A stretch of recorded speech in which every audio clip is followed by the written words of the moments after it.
Dans la chaleur de la nuit était bien plus qu'une simple série policière. C'était une œuvre qui a saisi l'âme d'une petite ville du Sud, confrontée aux épreuves de la justice, de la loyauté et de vérité dissimulée. Mais nul n'aurait imaginé que ces thèmes finiraient par refléter la réalité vécue par certains acteurs eux-mêmes. Certains sont partis de façon soudaine, d'autres ont lutté durant de longues années contre la maladie, et quelques-uns ont connu des destins aux conclusions profondément bouleversantes. Et une fois que vous découvrirez ce qui s'est réellement produit, ils ne quitteront plus jamais votre mémoire. Explorons cette histoire. Pat Hingle, dans le rôle de Roy Eversole. Pat Hingle est né le 19 juillet 1924 à Miami, en Floride. À 69 ans, il rejoint Dans la chaleur de la nuit en 1993, incarnant Roy Eversole, un juge sévère et profondément enraciné dont les décisions façonnaient le conflit moral de la ville de Sparta. Sa prestance naturelle s'intégrait parfaitement à l'univers de la série. Derrière cette voix autoritaire et ce regard inébranlable, se cachait toutefois un homme qui avait déjà survécu à l'une des tragédies les plus marquantes d'Hollywood. En 1959, alors qu'il connaissait un succès grandissant à Broadway, il fit une chute de près de 9 mètres dans une cage d'ascenseur, subissant de graves blessures, dont plusieurs fractures et perdant un doigt. Cet accident lui coûta le rôle principal dans Elmer Gantry, une opportunité déterminante qui revint finalement à Burt Lancaster, tandis que Hingle se retrouvait alité, contraint de réapprendre lentement à marcher à l'aide d'une canne. De Hang'em High à The Ugly American, puis plus tard dans la peau du commissaire Gordon dans la franchise Batman, chaque étape de sa carrière fut marquée par une douleur physique persistante qui ne le quitta jamais totalement. Cette épreuve laissa aussi son empreinte sur sa vie personnelle. Le travail incessant, les déplacements fréquents et l'instabilité émotionnelle consécutive à l'accident mirent son mariage avec Alice Faye Dorsey à rude épreuve, jusqu'à leur séparation en 1972. Bien qu'il se soit remarié des années plus tard, l'événement l'avait profondément changé, le rendant plus réservé, plus combatif et souvent plus distant. Pat Hingle est décédé à son domicile de Carolina Beach le 3 janvier 2009 à l'âge de 84 ans, après une lutte contre un syndrome myélodysplasique diagnostiqué quelques mois auparavant. Il a été incinéré et ses cendres ont été dispersées dans l'océan Atlantique. Au moment de sa disparition, sa fortune nette était estimée à environ 2 millions de dollars, comprenant sa propriété de Carolina Beach et une collection de voitures de collection. David Hart, dans le rôle de l'officier Parker Williams. David Hart est né le 6 février 1954 aux États-Unis. À 34 ans, il rejoint In the Heat of the Night en 1988, incarnant l'agent Parker Williams, un adjoint bienveillant, légèrement maladroit, doté d'une loyauté sans faille, dont l'humour sincère apaisait même les intrigues les plus sombres. Son personnage devint l'un des piliers émotionnels de la série, rappelant que la bonté pouvait subsister même au cœur d'une ville remplie de secrets. Pourtant, derrière ce sourire chaleureux se trouvait un homme confronté aux luttes silencieuses propres à la vie d'un acteur en activité. Les rôles s'enchaînèrent, Silver Bullet, The Island, des publicités nationales et de nombreuses productions de théâtre régional. Mais cette instabilité pesa lourdement sur sa confiance et sur sa vie familiale. Lorsque la série prit fin, il fit un choix que peu d'acteurs osent envisager. Il se retira, s'installa dans la campagne de Géorgie et privilégia une existence discrète, loin des projecteurs. Ce calme, toutefois, s'accompagna de renoncements. Les appels des réalisateurs se firent plus rares, et David en vint progressivement à accepter que son rôle le plus marquant appartenait désormais au passé, à Sparta. En 2025, David Hart a 71 ans. Il mène une vie paisible, entouré de sa famille, de ses enfants et de ses petits-enfants, n'apparaissant qu'occasionnellement lors de réunions de fans. Sa fortune nette est estimée à environ 3 millions de dollars, bâtie au fil de décennies de travail d'acteur, de campagnes publicitaires et d'un engagement constant dans le théâtre. Carol O'Connor, dans le rôle de Bill Gillespie. Carol O'Connor est née le 2 août 1924 à Manhattan, à New York.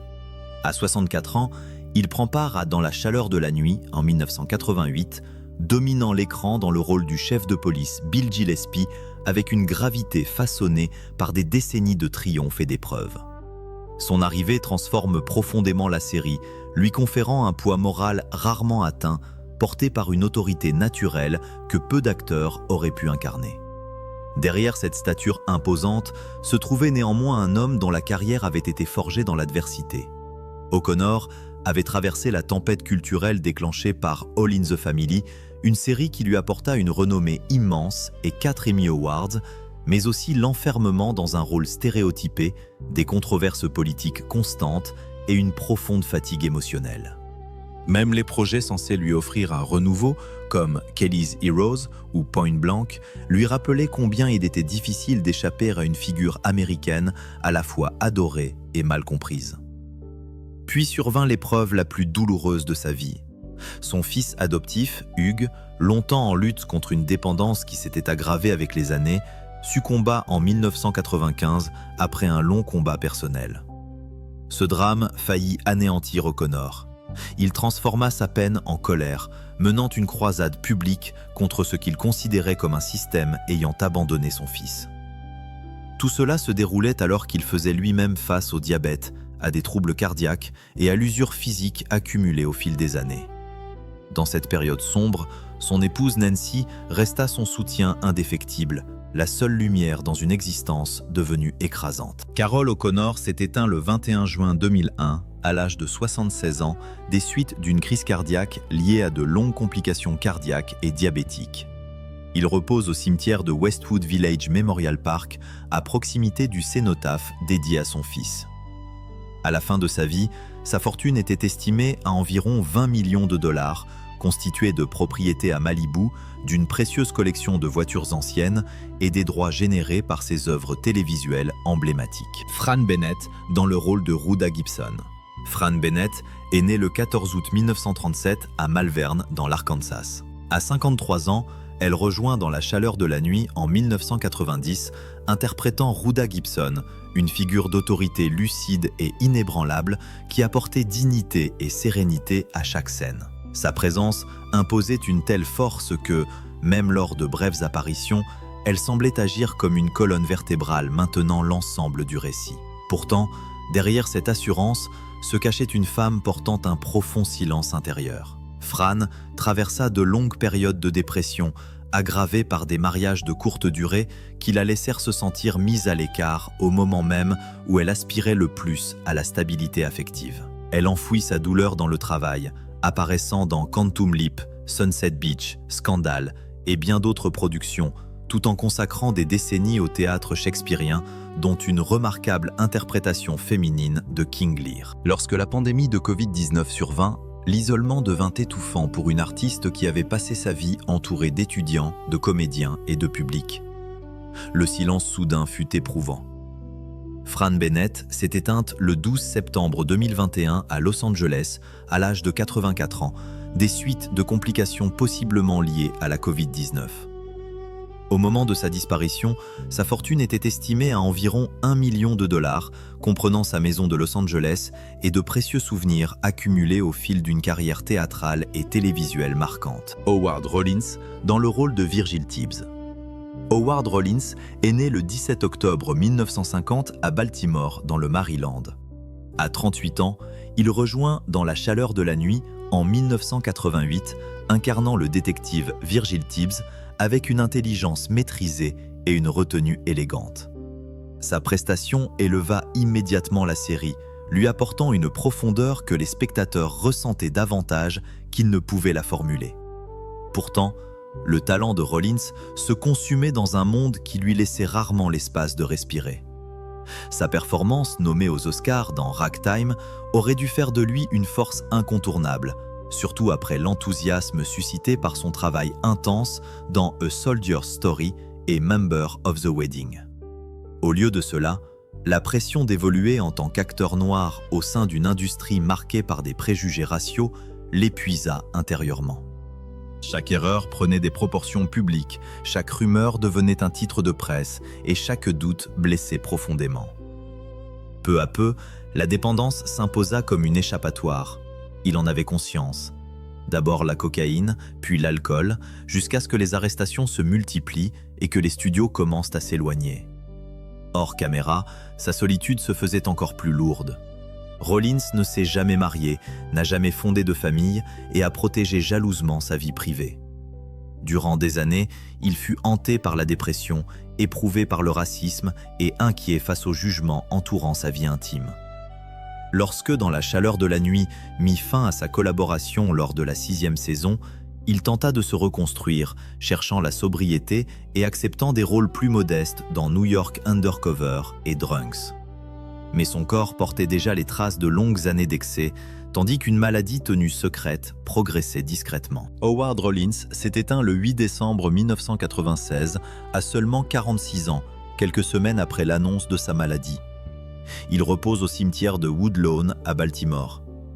Au moment de son décès, sa fortune était estimée à environ $1 million, comprenant sa maison de Harlem et une collection de scénarios conservés au fil de sa carrière. Alan Autry dans le rôle du capitaine Booba Skinner. Alan Autry est né le 31 juillet 1952 à Shreveport, en Louisiane. Âgé de 36 ans, il rejoint In the Heat of the Night en 1988 dans la peau du capitaine Booba Skinner, officier inflexible au sens aigu de la loyauté, dont l'intensité contenue fit de lui l'un des personnages les plus mémorables de la série. Son interprétation portait la marque d'un homme ayant traversé de nombreuses tempêtes, perceptibles dès ses premières apparitions. Pourtant, peu de fans savaient à quel point l'obscurité avait marqué son parcours. Avant d'endosser l'uniforme de Sparta, Alan avait déjà connu une chute brutale. Sa carrière de footballeur avec les Green Bay Packers s'effondra avant même d'avoir réellement commencé, l'entraînant dans une spirale de dépendance à l'alcool et aux drogues durant sa vingtaine. Il reconnut plus tard que ses excès avaient failli le détruire. Lorsqu'il devint sobre en 1979, ce ne fut pas seulement un rétablissement, mais une véritable renaissance. Cette lucidité nouvelle orienta son chemin à travers divers rôles, dans Southern Comfort, Popeye, puis vers l'arc de rédemption de sa propre vie, incarné par Bubba Skinner. Néanmoins, même au sommet du succès de la série, Alan luttait avec le poids de la réinvention. À la fin de l'émission, il tourna complètement le dos à Hollywood pour se consacrer à la politique, remportant 2 mandats de maire de Fresno. La pression liée aux fonctions publiques s'accompagna toutefois d'une autre forme de solitude. En 2025, Alan Autry a 73 ans. Il vit paisiblement en Californie, intervenant occasionnellement lors de conférences chrétiennes et produisant des films à thématique religieuse. Après des décennies de transformation, il a trouvé l'équilibre dans une vie tournée vers la réflexion et la famille, avec une fortune estimée à environ $5 millions, issue de son travail d'acteur, de son engagement public et de ses activités commerciales. Mel Stewart dans le rôle de Calvin Peterson. Mel Stewart est né le 19 septembre 1929 à Cleveland, dans l'Ohio. À 61 ans, il rejoint In the Heat of the Night en 1990 sous les traits de Calvin Peterson, l'enquêteur réfléchi et discret faisant autorité, dont le calme et la logique apaisaient souvent le chaos interne du département de police de Sparta. Bien qu'il ne soit pas un personnage central, il imposait une présence notable à l'écran, chaque réplique paraissant mesurée, enracinée dans le réel et profondément humaine. Toutefois, loin des projecteurs, la vie de Mel était bien plus instable. Des années de dépendance à l'alcool provoquèrent de douloureuses fractures au sein de sa famille, mettant son mariage à rude épreuve jusqu'à sa rupture et fragilisant la relation avec son enfant, devenue tendue et distante. Même lorsqu'il livrait de performances marquantes dans All in the Family et L'Épouvantail et Madame King, un rôle qui lui valut une nomination aux Emmy Awards, il menait un combat intérieur contre ses pulsions, la culpabilité et l'épuisement de feindre que tout allait bien. Avec le temps, le fossé émotionnel s'agrandit et sa vie personnelle s'enfonça dans un isolement silencieux. L'enseignement du théâtre à San Francisco lui redonna un sens. Mais là encore, ses collègues perçurent une ombre envahir peu à peu son esprit. L'homme, autrefois habité par la musique, la poésie et une énergie artistique intense, devint progressivement une version affaiblie de lui-même, alors que les premiers signes de la maladie d'Alzheimer apparaissaient. Mel Stewart est décédé le 24 février 2002 à l'âge de 72 ans des complications liées à la maladie d'Alzheimer qui lui avait lentement arraché son lien avec le monde. Au moment de son décès, sa fortune nette était estimée à environ $1 million, incluant sa maison de Pacifica, en Californie. Ted Monson, dans le rôle d'Elmer. Ted Monson est né le 23 octobre 1926 à Columbus, dans l'Ohio. À 63 ans, il rejoint Dans la chaleur de la nuit en 1989, incarnant Elmer, un habitant paisible dont la simplicité apportait réalisme et ancrage émotionnel au paysage de la petite ville de Sparta. Il n'était pas flamboyant, mais sincère. Pourtant, sa vie réelle se révélait bien plus fragile que l'image calme qu'il projetait.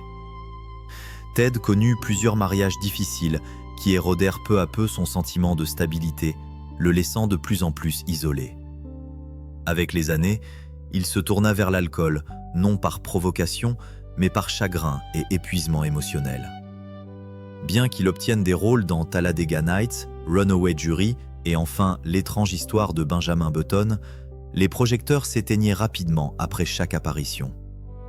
Les tournages prenaient fin et il retournait à une vie discrète, trop silencieuse pour un homme chargé d'autant d'histoires. Lorsqu'il atteignit la soixantaine avancée, le métier d'acteur devint davantage un refuge qu'une véritable carrière. La solitude s'intensifia, la consommation d'alcool augmenta et l'industrie s'éloigna lentement, le laissant affronter son déclin loin des regards. Ted Monson est décédé le 1er juin 2008 à Atlanta, à l'âge de 81 ans, des suites d'un cancer du poumon, une maladie aggravée par des années de tabagisme et d'alcool. À sa mort, sa fortune nette était estimée à environ $500 000, incluant sa maison d'Atlanta. Chuck Hicks, dans le rôle de Red Jack. Chuck Hicks est né le 26 décembre 1927 à Stockton, en Californie. À 61 ans, il rejoint Dans la chaleur de la nuit en 1988 sous le nom de Red Jack, un homme de main dur et intimidant dont la présence apportait une véritable rudesse aux premières saisons de la série. Son passé de cascadeur le rendait naturellement apte à la dimension physique que ce rôle exigeait. Mais la carrière même qui l'a rendu mémorable à l'écran a failli le détruire hors caméra. Cascadeur dans Luke, la main froide, et plus tard dans Dick Tracy, Hicks a encaissé des blessures que peu d'acteurs auraient supportées. Côte brisée, ligaments déchirés, commotion soignée uniquement par la glace et la volonté. Les chocs, les chutes et les scènes de combat lui ont laissé des douleurs chroniques qui l'ont suivi tout au long de sa vie. Ces blessures persistantes l'ont conduit vers une dépendance à l'alcool, un mécanisme d'adaptation qui a fini par nuire à sa réputation et lui coûter des opportunités dans des productions de plus grande envergure. Sa carrière a lentement glissé des cascades vers de petits rôles d'acteurs, chacun lui rappelant les capacités physiques qu'il avait autrefois, mais qu'il ne pouvait plus soutenir. Pourtant, il s'est acharné à rester dans l'industrie qu'il aimait, même lorsqu'elle cessait de lui rendre l'appareil. Chuck Hicks est décédé à Las Vegas le 4 mai 2021, à l'âge de 93 ans, des suites de complications liées à un accident vasculaire cérébral survenu à la fin de l'année 2020. Au moment de sa disparition, sa fortune était estimée à environ $500 000, comprenant sa maison de Las Vegas et une collection de souvenirs de cascades accumulés durant toute une carrière bâtie sur la douleur, la survie et une détermination inflexible. Lois Nettleton, dans le rôle de Joan St. John. Lois Nettleton est née le 16 août 1927 à Oak Park, dans l'Illinois. À 61 ans, elle rejoint Dans la chaleur de la nuit en 1988, incarnant Joan St. John, l'élégante conseillère municipale à l'esprit vif qui entrait régulièrement en conflit avec le département de police au sujet des tensions politiques à Sparta. Sa prestation lui valut une nomination aux Emmy Awards en 1989, marquant l'un des derniers rôles marquants de sa longue carrière. Pourtant, derrière la grâce qu'elle affichait à l'écran, une femme se fragilisait discrètement sous le poids des années.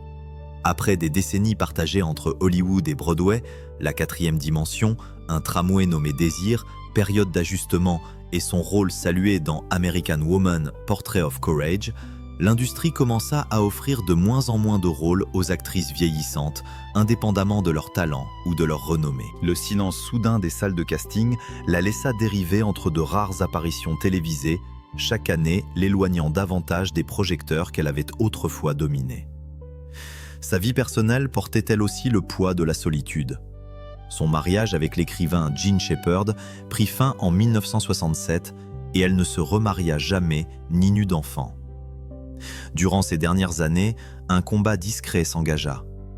Le cancer du poumon, aggravé par des décennies de tabagisme, progresse en silence. Elle dissimulait sa condition, continuant de participer à des conventions et émissions spéciales tout en perdant progressivement du poids, de l'énergie et de l'espoir. La dépression suivit, nourrie par l'isolement. Lois Nettleton s'est éteinte le 18 janvier 2008 à l'âge de 80 ans à Woodland Hills, en Californie. Au moment de sa disparition, sa fortune nette était estimée à environ $1 million, comprenant sa maison de Woodland Hills et une collection de souvenirs accumulés au cours d'une vie consacrée au théâtre et à la télévision. Carl Weathers dans le rôle de Hampton Forbes. Carl Weathers est né le 14 janvier 1948 à la Nouvelle-Orléans, en Louisiane. Âgé de 45 ans, il rejoint Dans la chaleur de la nuit en 1993, incarnant le chef Hampton Forbes, le nouveau chef de la police qui succède à Bill Gillespie et dirige le département de police de Sparta durant les dernières saisons. Il apparaît à partir de la saison 7 lors de l'ultime année de la série. Le parcours qu'il a mené à ce rôle s'est bâti entre succès et tourments. Après son ascension remarquable dans le rôle d'Apollo Creed dans les films Rocky, puis dans Predator et Action Jackson, il devint un symbole de puissance physique à l'écran. Cependant, cette force même l'enferma. Hollywood fit souvent appel à lui comme figure musclée, un stéréotype réducteur qui étouffa les rôles plus profonds qu'il souhaitait interpréter. Même durant son passage à la télévision, notamment dans Street Justice, puis en rejoignant Dans la chaleur de la nuit, il dut affronter la frustration d'une industrie valorisant davantage son physique que son talent. Sa vie personnelle fut tout aussi mouvementée. Weathers divorça à 3 reprises, chaque séparation marquée par des tensions financières, une charge émotionnelle et une solitude grandissante à mesure que sa notoriété fluctuait. Il aimait profondément ses 2 fils, mais l'instabilité de ses mariages affecta son sentiment d'unité familiale. Dans les années 2010 et au début des années 2020, des problèmes cardiaques commencèrent à limiter ses capacités physiques, le laissant intérieurement inquiet face à un corps qui avait défini sa carrière et semblait lui faire défaut. Malgré cela, il poursuivit son travail, apparaissant dans The Mandalorian dans le rôle de Greef Karga et réalisant même plusieurs épisodes. Carl Weathers est décédé le 1er février 2024 à l'âge de 76 ans à son domicile de Los Angeles. La cause fut une maladie cardiovasculaire athéroscléreuse contre laquelle il luttait depuis des années. Son corps a été incinéré et quelques mois plus tard, il a reçu une étoile sur le Hollywood Walk of Fame. Au moment de sa disparition, sa fortune était estimée à environ $8 millions, constituée de biens immobiliers, de décennies de travail cinématographique et de redevances issues de franchises majeures. Hugh O'Connor dans le rôle de Lonnie Jameson. Hugh O'Connor est né le 7 avril 1962 à Rome, en Italie. À 26 ans, il a rejoint la série Dans la chaleur de la nuit en 1988, interprétant le rôle de l'agent Lonnie Jameson, un jeune patrouilleur devenu ensuite lieutenant et chef intérimaire des détectives au fil de la série. C'était le seul rôle majeur de sa carrière d'acteur et il est resté dans l'émission jusqu'en 1995. Son travail à l'écran paraissait stable, mais son équilibre intérieur s'effritait depuis longtemps déjà. Après avoir survécu à un lymphome de Hodgkin à l'âge de 16 ans, il développa une dépendance aux antidouleurs et à la marijuana utilisée durant son traitement. Malgré sa présence dans plus de 100 épisodes, il ne parvint jamais à échapper à la pression, ni à celle d'être le fils de Carol O'Connor, ni au sentiment constant de décevoir un père qui lui avait offert toutes les opportunités. Son interprétation de Lonnie Jameson fut saluée pour sa sincérité. Pourtant, hors caméra, il demeurait prisonnier d'un cycle de cures de désintoxication et de rechute. Sa vie personnelle se détériora sous ce même poids. Hugh épousa Angela Clayton en 1992 et en 1993, ils accueillirent leur fils Sean. Angela l'accompagna avec détermination dans son combat pour la sobriété. Mais la maladie finit toujours par ressurgir. Le 28 mars 1995, jour de son 3e anniversaire de mariage, il mit fin à ses jours à leur domicile de Pacific Palisades. Il est décédé à seulement 32 ans. Une vie brisée par des années de dépendance et un ultime moment de détresse. Au moment de son décès, sa fortune était estimée à 500 000 $ provenant de son travail sur la série et de la propriété familiale partagée à Pacific Palisades. Crystal Fox dans le rôle du sergent Luann Corbin. Crystal Fox est née le 1er janvier 1964 à Tryon, en Caroline du Nord. Elle a rejoint dans la chaleur de la nuit à seulement 26 ans, endossant le rôle du sergent Luann Corbin, une officière déterminée et perspicace, passée du statut de jeune diplômée de l'académie à celui de l'une des enquêtrices les plus fiables de Sparta. Elle est devenue bien plus qu'un simple membre de la distribution, une présence essentielle qui a marqué la dernière phase de la série. Pourtant, son ascension n'a jamais été simple.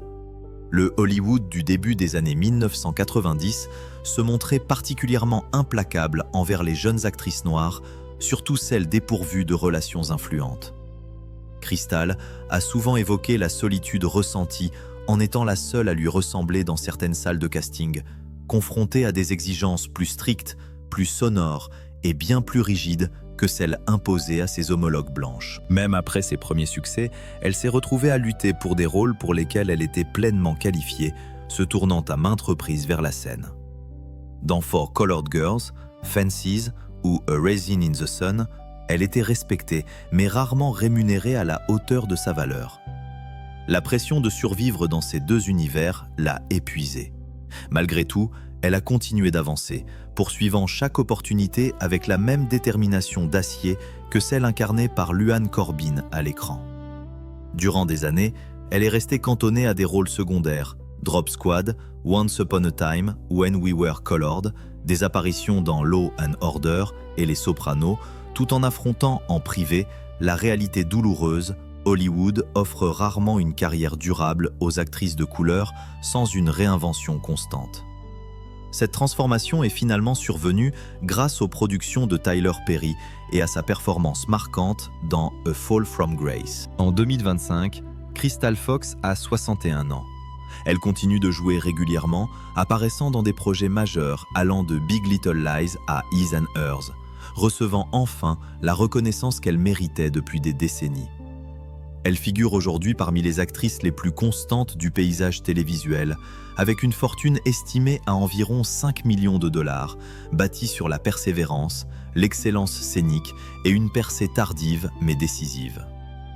Les intrigues ont peut-être trouvé leur conclusion, mais l'empreinte laissée demeure.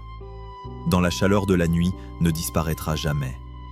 Maintenant, dites-nous, lequel de ces acteurs vous a le plus surpris en découvrant la vérité sur son parcours ? Partagez-le en commentaire et n'oubliez pas d'aimer et de vous abonner pour ne rien manquer.